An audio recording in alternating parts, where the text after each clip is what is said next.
कुछ सवाल आपसे करेंगे। तो पहले आप बताइए, जो कबीरदास जी इनका जन्म कहाँ हुआ था, और यहाँ क्यों इनका जो मृत्यु है, लोग मतलब कहते हैं कि इन्होंने खुद चुना था इस जगह को। जी, इसके बारे में कुछ बताइए। जैसे कबीर साहब का जो आज से 620 वर्ष पहले अपने भारतवर्ष में जो दुराचार फैले हुए थे, जो कुछ हिंदू लोग अन्य गरीब लोगों को पूजा करने का अधिकार, धर्म रखने का अधिकार, यहाँ तक कि वो खुले में भी नहीं जा सकते थे, तो कबीर साहब उस समय मानवता का संदेश देने के लिए अपनी ज्ञान शक्ति से लहरतारा नामक तालाब में प्रकट होते हैं। वो जो नीरू नीमा जो दंपति जुड़ाए होते हैं, वही उनको लहरतारा से वही उनका पालन पोषण करते हैं। तो वहीं से कबीर साहब देश दुनिया प्रचार प्रसार करते हैं। इधर कैसे कबीर साहब आते हैं, यह क्षेत्र का नाम मगहर कैसे पड़ता है। कबीर साहब के समकाल से पहले इस परिक्षेत्र में बौद्धिक संत लोग ज़्यादा रहते हैं। बौद्ध भिक्षुक जो लुम्बिनी से लेकर बोध गया के लिए आते जाते रहते हैं। तो इधर के जो लुटेरे लोग होते हैं उन संतों को परेशान करते हैं। तो बौद्ध धर्म के संत लोग इस क्षेत्र का नाम मार्गहर डाल देते। मार्ग माने रास्ता, हर माने समान। सिलसिला चलता रहता है। उस समय बौद्ध धर्म देश दुनिया में बहुत प्रचार प्रसार करता है। सभी जाति के लोग, सभी धर्मों के लोग बौद्ध धर्म को ग्रहण करने लगते हैं, क्योंकि बौद्ध धर्म में भी कर्मकांड या जातिवाद नहीं माना जाता है।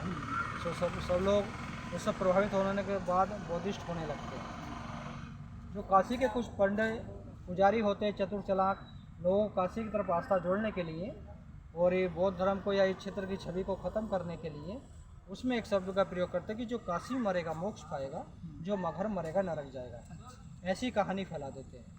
तो उस समय जो शिक्षित समाज, ब्राह्मण समाज हो जाता है, तो उनकी बात पे विश्वास करने के बाद धीरे धीरे लोग काशी में शरीर त्यागने लगते हैं, जिसको काशी करवट कहा जाता है। तो परंपरा चालू हो जाती है। तो कबीर साहब के समकाल से आने से पहले इधर और संत भी आते हैं जो पानी मांगते हैं। पानी की जगह उनके बर्तन में इधर क्षेत्र के लोग पानी ना देकर मिट्टी या धूल भर कर दे देते हैं। तो उन संतों के मुख से शब्द निकल जाता कि आश्रय क्षेत्र में सूखा पड़ेगा या धूल उड़ेगा। उस समय के बाद इस क्षेत्र में धीरे धीरे वर्षा कम होने लगता है। काफ़ी उपचार किए जाते हैं सभी धर्मों के अनुसार, लेकिन वर्षा नहीं होता है। फिर यहाँ का जो राजा होता है जनता दरबार लगाता है। तो उस जनता दरबार में सभी रीति रिवाज के संत लोग आते हैं।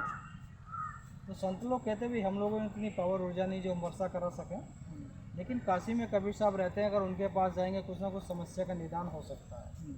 फिर यहाँ का जो राजा होता है अपने साथियों को साथ लेकर कबीर चौरा बनारस जाते हैं, वो पूरी है की व्यवस्था बताते हैं। तो कबीर साहब कहते भी हमारे चलने से या बाहर रहने से वर्षा हो सकता है, तो हम अवश्य चलते हैं।